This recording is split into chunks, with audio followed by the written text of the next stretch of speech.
Et les élections vont nous coûter une bagatelle de plus de 800 millions de dollars. Donc nous allons interroger le gouvernement.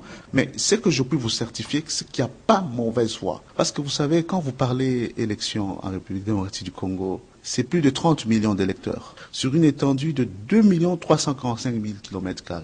Ça signifie que nous devons pas avoir un fixisme outré sur les dates qui pourrait paraître même stupide à certains égards. Il faut évaluer en tenant compte notamment des aspects budgétaires. Si la CENI estime qu'il y a des contraintes, notamment d'ordre financier, ça ne doit pas bloquer la République. En 2011, nous avions organisé les élections avant le 5 décembre parce qu'il y avait une sorte de fixisme encore. Après le 5, c'est le déluge. Et les élections ont été organisées dans des conditions logistiques assez difficiles et puis il y a eu critique.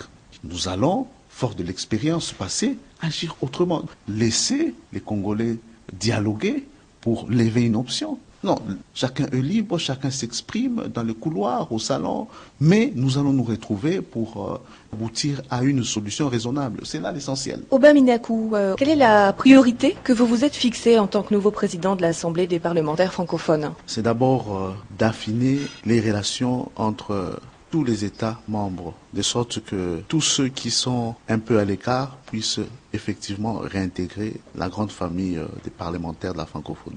Vous pensez à qui en particulier? Déjà la Tunisie est de retour.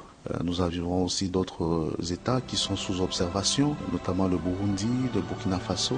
Le président de l'APF et président de l'Assemblée nationale de la République démocratique du Congo, Aubin Minakou, s'active sur le terrain de la diplomatie parlementaire.